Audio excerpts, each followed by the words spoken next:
Welcome to the On Call for Men's Health podcast. I'm Dr. Michael Lutz, and this is where we're going to talk about the things that you don't want to talk about. But these are conversations that could save your life or the lives of the men you love. And I'd like to thank you for joining us. Today we're going to be talking about prostate cancer as a silent killer with Landi Maduro. And I really am very happy to have her here today. She's an award-winning writer, director, and producer. She's directed and produced short films, features, music videos, small business commercials, and documentaries since launching her production company, Blue Child Entertainment, in 2012. Her award-winning documentary, The Silent Killer, Prostate Cancer in the African American Community, is currently available on Tubi TV and has been screened for the Congressional Black Caucus and used by healthcare professionals and scholars educating on healthcare disparities and the African American men facing and dealing with prostate cancer survivorship. Landi is a member of the Zero Health Equity Task Force and the Blue Earth Diagnostic Patient Engager Program, where she continues to advocate for prostate cancer awareness. She recently worked on the holiday film Loved After, the faith-based film Driving Force, and the female boxing franchise Lola 2, available on AMC and All Black Network. She is also the proud founder and president of Women of Color Filmmakers, a 501c3 nonprofit organization that garners support, skill building, and networking for female filmmakers as they pursue careers in film and television. And I'd like to welcome you here today. Thank you so much. Oh, thank you so much for having me. It's such an honor to be here. You know, I saw the movie. I love the movie. I think it's an incredible film. Thank you. But what is kind of interesting to me is why a Black female like yourself says, I'm going to take prostate cancer and make this my mission. Why did you choose that? Well, the reason why I decided to do that is my filmmaking partner on this project, Chris Edwards, came to me and he said, you know, my father has prostate cancer. My brother was a prostate cancer survivor.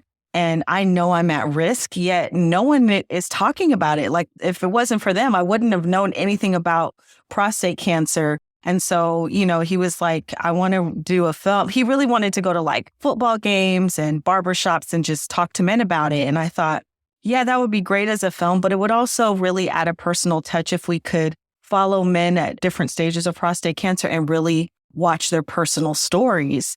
Because I feel like people really connect when they see themselves in other people. And so we set out to work on this. We did 6 months of research so I could really understand why prostate cancer was so prevalent in African Americans, why it was more aggressive in them, and why they were getting it at younger ages. And within 6 months of working on this film, my father got diagnosed with stage 1 prostate cancer. And I was just like, that is crazy. Like, it just was so surreal. But a blessing, too, because now, you know, my dad was very open about his diagnosis and I was able to share the things I'd learned in my research. So when he talked to his doctor, he had educated questions and he was diagnosed with stage 1, but he realized it wasn't a death sentence because of all the information we had. And that's what made me really want to get even more involved beyond the film, because it was like, okay, if men know that it doesn't have to be a death sentence, that there are opportunities for them to still have, you know, a sex life and have a good quality of life, then I want to make sure that they have that information. And so beyond the film, it just became my mission to help educate about prostate cancer and early detection. Oh, being the good daughter. And I think that's really something special.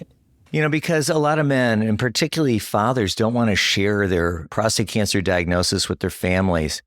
So I'm just kind of curious, when he mentioned it to you, how did you deal with it internally? How did you reflect upon your own life when he mentioned it? It was actually very shocking. It was like surreal. I remember I was out with some girlfriends at happy hour and I got this call and I literally had to step outside and be like, are you serious? Like, the irony of the fact that I was working on a film about it and he got diagnosed just blew our minds. And it really put a lot into perspective. One, the mortality of my parents, you know, like, your dad's your hero. You expect them to live forever, even though, you know, that's not how that works. It still was something that I felt like, oh my God, like, this is real. And now we're coming into a possibility that, you know, this could be a life altering or changing thing for my entire family. And I feel a blessing that he was willing to share it because he didn't know I was working on the movie, in advance. Like he didn't know when he told me that I was working on the movie. So this really became a family matter and a family issue and drew us closer because he had the love and support of his family. And I think that's really important to share because a lot of men, we run into specifically in minority communities, they don't want to talk about things like this. It's very well known within Black and Hispanic communities that we don't know what our family members died from. Like we know granddaddy died of something, but we don't know what. And then you learn later, oh, it was prostate cancer. And you're like, what? So am I at risk? So the fact that he was so willing to share his diagnosis put my brother on alert. I have a son, put us on alert for my son. My uncle also had prostate cancer, we learned. So it just put our whole family on alert and we were all able to come together and be there for him and support him. And he agreed to be in the movie. So my father is in the movie and is very open about his treatment, his diagnosis, and his journey. So we'll get into some of the details on the movie, but I'm always curious when you do a story like this, who is your audience? Is it the men? Is it the women? And do you talk to both of them in a different way? That's a great question. And for us, it's actually both men and women. We find that, and I didn't know this going into working on the movie, but more women were interested in the film and, interested in whenever we were having a screening. And then they drug their husbands or significant others or fathers and brothers to the screening because women really are normally the ones who push for care.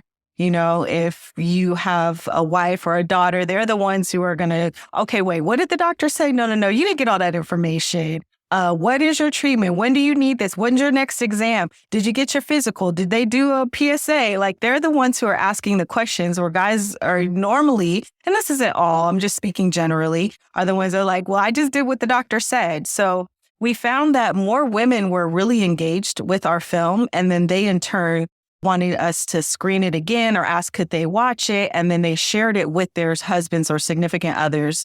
And, then when we got the men to watch it, then they had a ton of questions. Like at screenings, it's always funny.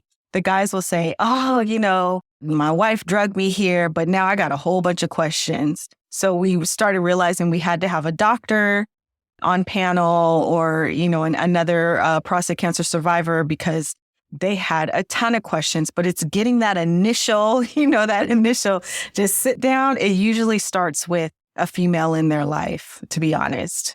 Well, you're so spot on because whenever I have conversations with men about their newly diagnosed prostate cancer, I always insist that they bring their spouse with them or a family member, somebody that they trust, because an extra set of ears is so essential to hearing it. Because I remember when I once received a cancer diagnosis and I went there with my wife and I didn't hear anything. I was like a deer in the headlights. And so you really don't absorb a lot of the things that you need to hear. And it's really important to have somebody there with you that you trust. Exactly. That will take care of you and transmit the information accurately without coloring it in such a way that they just try to make you feel better, but they give you the facts. Exactly. So you're giving this message, the silent killer. Do you have a message in your mind that you think might really stick when trying to transmit the information to the audience? Yes, I really wanted, when we were doing this film, we made sure we got men from all walks of life and that we touched on all the excuses we were hearing in our research as to why men didn't want to get screened for prostate cancer. We got, especially within the Black community, a majority of African Americans come from a spiritual or religious background. So we got a lot of, well, I'm going to pray about it and God will deliver me. So we really want to attack that avenue. So we interviewed 3 of the biggest pastors and bishops in Houston, Texas, who really were very real and candid. Like we were shocked at how honest they talked about sex, sexuality, and tackling prostate cancer, which normally in the Black community, it was specifically within religious segments, you don't talk about sex. It's like children are immaculate conceptions. So it was very amazing to have these pastors be so candid and really talk about it from that perspective. We also made sure we followed one of the gentlemen. Unfortunately, he is the only one who passed away out of the men that we followed. But we really wanted to attack this. If I'm a vegan and I'm completely healthy and I do everything I'm supposed to do from a eating healthy and exercise perspective, that I'm no longer susceptible to prostate cancer. And we wanted to show that that is not true. And unfortunately, the only person who passed away was the gentleman who was the vegan and the super holistic, healthy person. But that's because he had such a strong genetic history of prostate cancer. All his brothers, and I think he had like 6 brothers, and his father all had prostate cancer. And he hadn't had a PSA. It'd been 10 years since he had PSA by the time he was diagnosed. So we wanted to show, yes, these are important things for all factors, diabetes, blood pressure, all of that. But if you have this strong history, there's no reason why you should not be getting screened on a regular basis. And so we just really try to dispel all the myths from a cultural perspective as to, why you shouldn't do it, and really advocate for, early detection is key, and taking responsibility for your health is key. And so that's really the driving points. It's the things that I really, really, really try to push in all my travels with the film, and, being on the task force and just really being an advocate for the community, that early detection is key, and it could really save your life and give you better quality of life if you're diagnosed. So you talk about spirituality, and we know from our research in men's health that the men who are the most religious or prayerful have the best overall survivorships and usually have the best quality of life in the sense that they follow better eating habits, exercise habits, and overall lifestyle. So how do you feel that the Black church can actually be helpful in being better for men in surviving and getting diagnosed and screened for prostate cancer? That's an excellent question. And I really feel, the scripture talks about faith without works is dead. So yes, God can deliver you from this ailment, but you must do the work. You must get your regular checkups. You must eat healthy. You must do all those things. And unfortunately, we're seeing that a lot of times that comes after the fact, after a diagnosis. And we really want to get that implemented ahead of the diagnosis. So the fact that, churches that have brotherhood programs, some of them have breakfasts or lunches where they just get together and talk about issues that men face. And I think really implementing a prostate cancer program within that type of fellowship is super important, because if you can start to establish that, then it no longer becomes this taboo thing that we can't talk about. And I think the more churches are willing to embrace that and have these candid discussions, the better overall outcomes we'll see. Well, there's no question that the Black church is so essential to overall men's health survivorship. There was a documentary that was created approximately 10 years ago called "The Black Men Are Killing Themselves with Their Forks." Mm-hmm. And they showed all of the food that is being served on Sundays at churches. Mm-hmm. And it's just incredible. I mean, there's no question that it is the most unhealthy meal you could possibly eat. Mm-hmm. And so when we look at the other silent killers that are obesity and hypertension, those are probably what are stemming the subsequent malignancies, such as prostate cancer and others, because of the centripetal obesity. So it'd be great if we could get that message out there to try and improve lifestyle and behavior patterns, starting it with the Black community at the Black church. And then can we do something about barbershops and other places of work? Do you have any thoughts in that regard? Well, first, I want to say I totally agree with you. I grew up in a Kojic church, which is Church of God in Christ. And definitely we had fried chicken Sundays and catfish Sundays. And you're absolutely right. Sounds great. And potato salad with a lot of mayonnaise and eggs. Yum. And cornbread that was probably more like cake because there's so much sugar in there. So you're absolutely right that the diet is not the best. The African-American diet definitely is not the best. And definitely starting there is super important, and offering healthy options in those church meals, I think, is important. But even for those who don't, like nowadays, more people are spiritual than religious. So I love how you brought up the barbershops. I think having these very real conversations in the barbershops is key. Like, even though we did not include it in the movie because we shot over 20 hours of footage, which we had to condense down to an hour and a half, but we did go into some barbershops. And, barbershops are the place where men can, metaphorically, I guess, let down their hair and have real conversations about everything from women, cars, you name it, and really starting to have these conversations in the barbershops, which there are several barbershop programs that are advocating for prostate cancer. I think it's a great place because that is where you can have real conversations. Women aren't normally in the barbershop, so that you can talk about the nitty gritty and talk candidly and get real answers to certain questions you may have. And I think having barbershop programs where, prostate cancer survivors can go in and share, or even, health educators or healthcare professionals can really answer some of their questions from a general standpoint. I think that's really important. Even starting, there in Atlanta, there's a program, I think it's called Haircuts and Hams, which is definitely interesting, but they do haircuts and they give away hams to men who are willing to come in and talk about prostate cancer, which I think is awesome. Like, they're finding ways to connect to the community, and whether it's through motorcycles or whatever it is. I think meeting men where they are, not expecting them to only be in one place, and really talk to them in ways that connect with them, I think is important. We put on a men's health event every year at Ford Field where we take over the entire arena and all we do is screen men.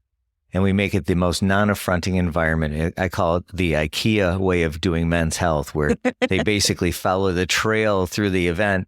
And we offer everything in screening services, from vitals, BMI, mental health, suicide prevention, vision, hearing, and then free blood work. And everything we do at the event is free.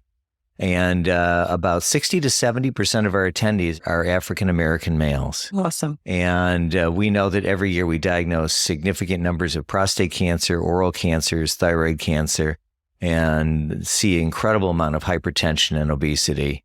And then we offer follow-up care thereafter. But the real story about this event is that what concerns me is that these 1,000 to 2,000 men that we screen every year are the ones that choose to get screened and want to be healthy. The thousands that don't come to this event, I can only imagine how unhealthy they really are. Yeah. And if there's another way that we can approach our community, we'd love to find a way. And I know we're working with our health department in the city of Detroit and with the MDHHS in the state of Michigan to try and improve the services. But it's a challenge. It's just such a challenge, but it needs to be done. It really does. And I want to just commend you, first of all, for doing that, because, oftentimes we feel when we do events like this, we're preaching to the choir. But I heard a friend say the other day, but even the choir needs the sermon, right? And so by doing what you're doing, you never know who who's attending will then go and share it in a locker room, on the basketball court, at the barber shop, who will touch a life that would have never known that they were at risk for prostate cancer had you not done that event. So I just wanted to put that out there, that kudos to you, because you never know who you're touching when you do things like that. So I was raised Jewish, and in the Talmud, there's a saying, to save one life is as if you've saved the world, which is kind of like repairing the world. Tikkun olam, they call that. And I've always believed that that is really our role as humans. And it is a focus in Judaism that your human life is the most sacred thing that we have. And so that is what we do, is we try to just save that one life each year whenever we do these events, because we know that that's what our job is to do. Exactly. I would like to talk about The Silent Killer, the movie itself. And one expression on there that I thought was so poignant was that silence is deadly. What does that mean to you? When we choose not to share what's going on in our lives, specifically with our family, we don't realize how much we're putting them at risk. As I mentioned, it is very common within the Black community to not know what grandma or grandpa died from. And now we're finding that not having that information, that genealogical information, can really be a detriment to your other family members. My own family, for example, my dad now, as I shared, was diagnosed with prostate cancer. He then, through having prostate cancer, he chose active surveillance. So 3 years ago, he had an MRI because his PSA was elevated. Turns out he has also pancreatic cancer now, and that was terminal. They gave him 6 months to live. They didn't know who his daughter was, though. So I got him into MD Anderson Cancer Center and got him in with some real good doctors. And now 3 years later, my dad is still here. But knowing that information as a family, and also my uncle had renal cancer, which is a very rare form of cancer, we knew that, okay, cancer seems to be running rapid on dad's side of the family. Now we all chose to do genetic testing to find out if we were at risk. At least me and my sister did. So now we have information, right, that we can now see how will that affect us or our children, right? And so that silence is deadly really stems from, look, we have to talk about these things. There's nothing embarrassing by saying that you have prostate cancer. Sharing that could truly save your grandson, your son's life, your niece and nephew, because they now know, okay, I'm at risk. I can now have a conversation with my doctor. Let's not wait till I'm 50 or 45. Can I at 40 or 35 have a PSA?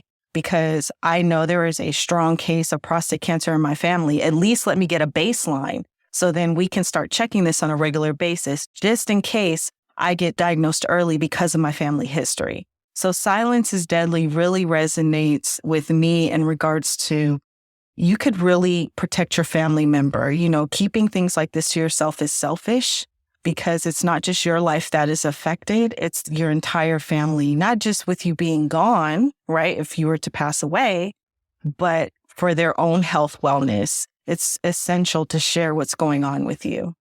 Yeah, there's nothing worse than family members taking their history to their graves. Yes. And not sharing it before. Yeah. Because it's so valuable. I have a number of patients who come in who are adopted and they say, I don't know my history. I said, well, you can find it out. Right. You know, you can go and do genetic testing, 23andMe. There's a lot of resources now available where you can actually find out more about who you are and transmit that information to your children in addition to what the history is you're developing in real time. Mm-hmm. I'm hoping that people take advantage of that and use technological advances to actually help their families. Mm-hmm. I totally agree. Speaking up is one of those things that just a lot of people don't do. Back in 2015, our foundation partnered with Bayer Pharmaceuticals and Us2 International with Ken Griffey Sr., Mm-hmm. who went on a campaign across the United States in a campaign called Men Who Speak Up. And he and his son, Ken Griffey Jr., were going around telling the message of sharing that conversation between fathers and sons and their families about their diagnosis, their prostate cancer diagnosis, and how important it is. And I think that that's really a lot of it. That's a lot of what needs to be done is the messaging of just speak up because it's important to share your knowledge with others because it may save their life as well. I totally agree. You said that your father chose active surveillance. Is he still on active surveillance? He is. Honestly, crazy enough, active surveillance is probably why he's still here because he was getting it monitored on a regular basis. His prostate cancer, he was stage 1 and his Gleason score was a low to medium grade. So we knew that, okay, it was detected super early and his doctor felt like we can watch this and just see. He felt like surgery might be a little too aggressive for how slow growing his prostate cancer was. And honestly, it has been a blessing because, you know, like I said, they've been monitoring him, you know, once the MRI, because my dad was diagnosed in 2012.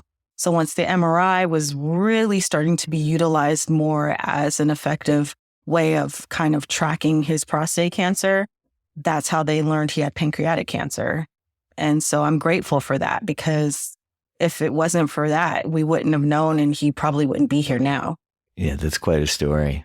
You know, the prostate cancer journey is something you referred to in the movie, and it's not the same for everyone. Right. You know, we talk about it being a life sentence, but not a death sentence, and that many men within the United States perhaps up to 3 million men in the United States are now in active surveillance.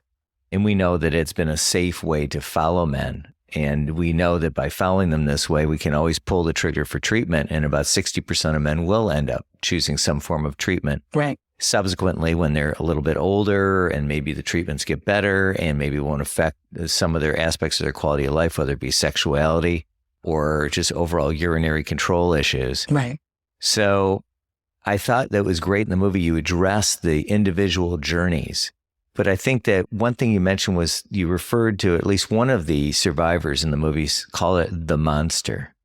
It was very anthropomorphic. That term was really strong, calling prostate cancer the monster. What did you want to get people to react to when they would hear that, when they would hear the monster? How did you want that to be internalized by the audience? Well, for that specific person, he's the person who was a vegan, totally health advocate, but had such a strong family history of prostate cancer, had only had one PSA and one prostate cancer screening test, and had waited 10 years. By the time they finally tested him again and realized his PSA levels were in the thousands, they tested him 4 times because they kept thinking that those were false. The lab made a mistake because, usually it's a PSA elevated above 4. His were in the thousands. His prostate cancer was so aggressive, he literally passed away within 6 months of us interviewing him. Yeah. And so does it have to be a monster? No, it doesn't. But when you let things progress, right? Specifically, like he did know he had a family history of it. It just, in his mind, though, he's healthy. He's a vegan. He doesn't drink. He doesn't smoke. He drinks a lot of water. He exercises. He does everything he's supposed to. So he's good. This monster is not going to catch up with him, right? He's good. But we wanted to dispel that myth that that's all you had to do. There's 4 words I think of when I think of prostate cancer: trust, faith, fear, and knowledge. Mm-hmm. And I always wonder, like, for someone like yourself, what words, same or not, have a significant meaning to you whenever you want to transmit the message of the importance of prostate cancer in the African American male community? My number 1 word is advocate. You have to advocate for yourself. Unfortunately, there are health disparities in the medical community when it comes to African Americans, and not just in prostate cancer. So you have to ask questions. You have to be knowledgeable. I always joke and say, get on your doctor's nerves. Ask them so many questions. They're like, oh my God, you're making me crazy, right? But this is your body and your health. And at the end of the day, if something's not right, it's you who suffers. My son, when he was in high school, one time he told me, well, I didn't do my best on the test because I was mad at my teacher. And I was like, well, who does that hurt? It doesn't hurt your teacher. Your teacher has a degree and is teaching you. You're the one who's trying to graduate from high school, right? So you're doing that is not hurting your teacher. And it's kind of the same when we don't ask questions, when we just take things at face value, when we don't research a diagnosis, right? Or find out, okay, is this the only option I have? Can I have a second opinion? We are literally leaving our lives in the hands of someone else. And I think it's super important to advocate for your own health, to get all the information you possibly can so you can make educated decisions regarding your health and the next best steps for you as an individual. So advocate is definitely my word of choice. Since everything's on the table, I have to ask you one question. Disparities in healthcare are strongly present, and I don't know when they're going to ever go away, if they ever will go away. When your dad was diagnosed with pancreatic cancer and was given a death sentence, yet you knew it wasn't, do you think that was playing a role? Definitely. So I went with him to one of his appointments. My dad lives in Washington State, and we all came home when he got diagnosed that Father's Day, because when he told us he got diagnosed in April, as a family, we all came home that June to be with him. And so luckily, I went with him to one of his appointments. And as I listened to this doctor talk doom and gloom, I just got very angry. And my dad was at peace with his diagnosis by this time. He had made peace that whatever happened, my dad is he's not a religious person, but he's definitely spiritual. And he's like, baby, if God says I can stay, if God calls me home, I'm good. I was like, well, Dad, I'm glad you got that attitude, but mine doesn't match yours. So I had questions because they weren't willing to do any other tests for him. You accidentally found pancreatic cancer by doing an MRI of his prostate. So I asked, can we do further testing? I didn't know what the testing should be. Like, I'm not a doctor, but I was like, can we do a CAT scan, a PET scan, something? Can we make sure, what else are we doing? And they were like, well, the radiologist was very adamant that this man has a significant mass on his pancreas.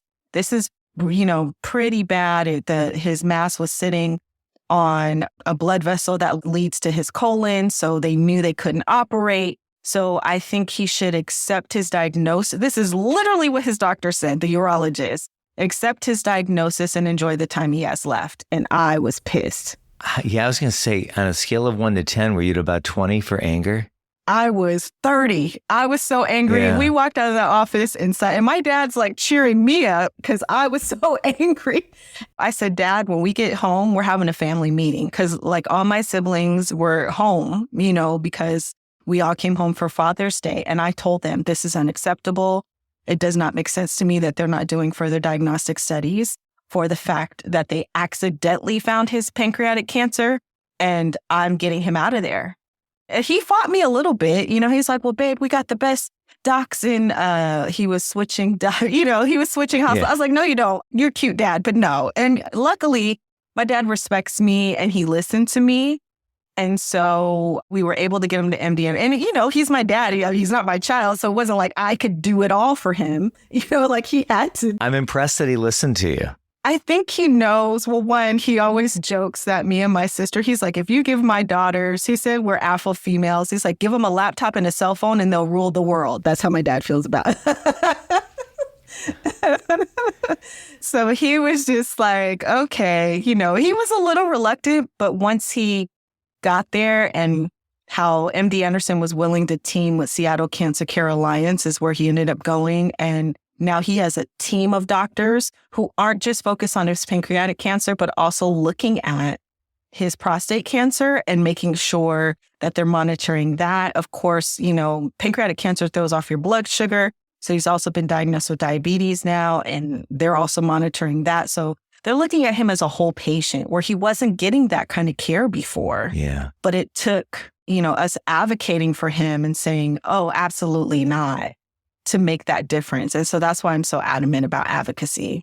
I have that discussion with my patients all the time about holistic care. In whole, I'm meaning the whole of you. Yes. Because people forget that it's not just one piece. Without all of you, you don't survive. Right. And as urologists, we sometimes get blinders on and we just focus on prostate cancer survivorship, but it's really men's health that actually will afford you the best chance to have overall quality of life and survivorship. And that's really our mantra when we talk about fighting like a man for men's health. And that's what we do.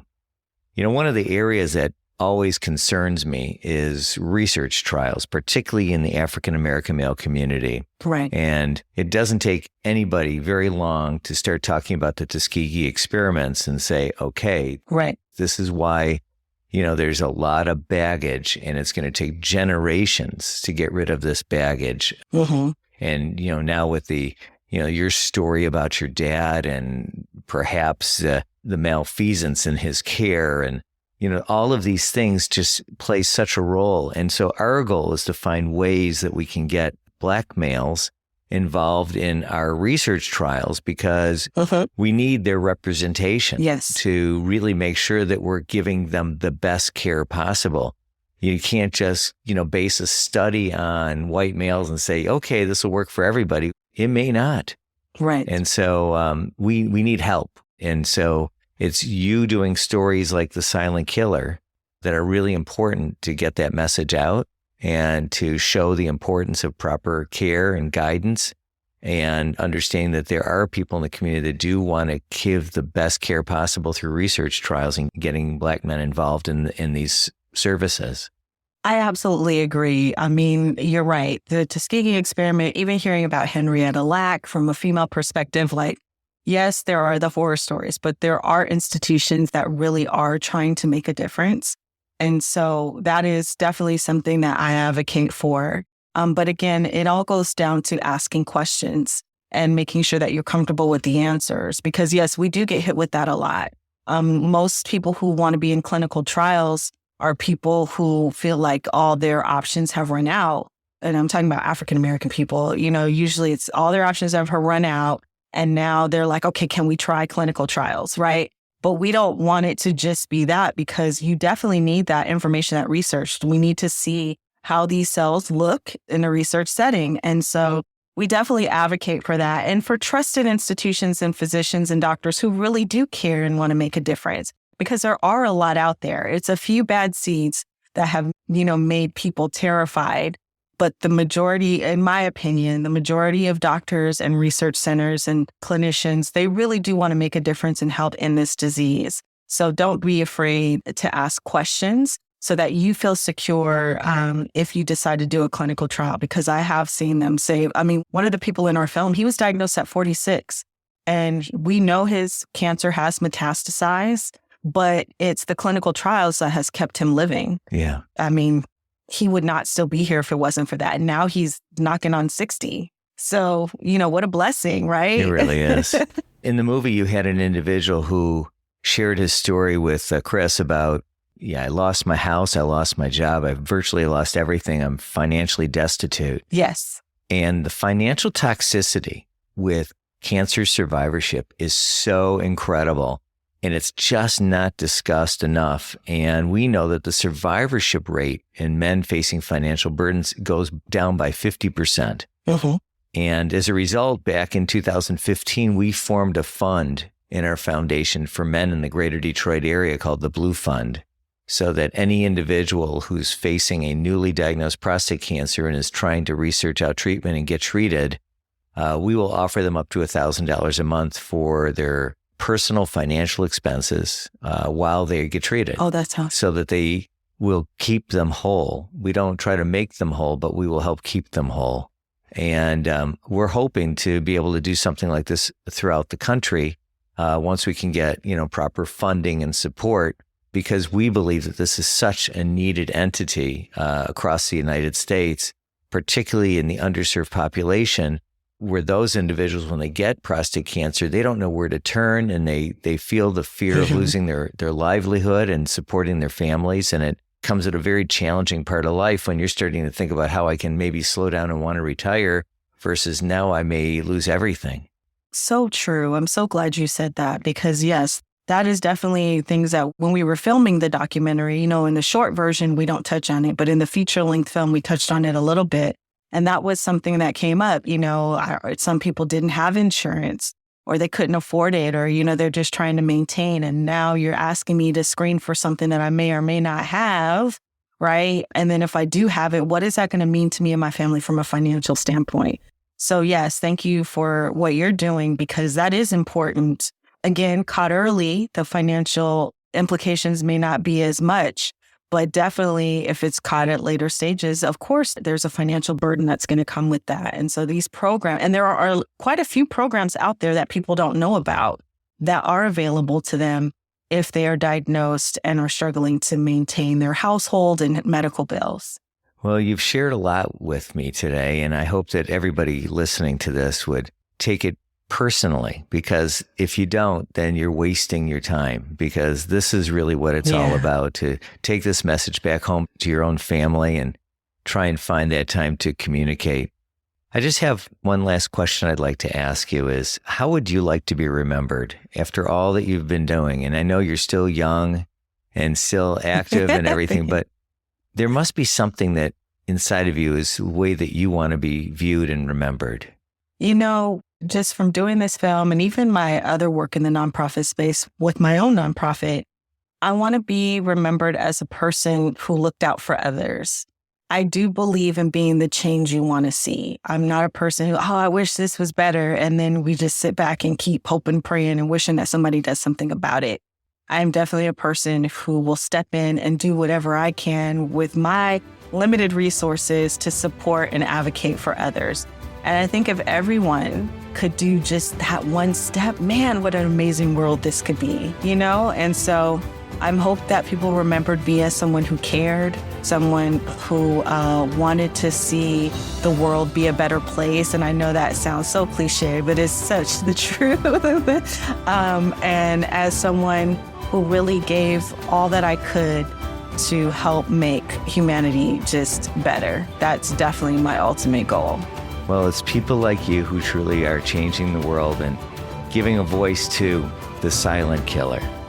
And I would like to thank Landi Maduro for just such a great conversation, and thank you for joining us. I'm Dr. Michael Lutz, a urologist and founder of the MIU Men's Health Foundation.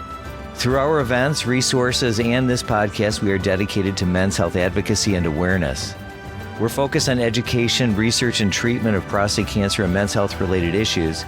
And for more information about the work we do and how you can get involved, visit us online at www.miumenshealthfoundation.org.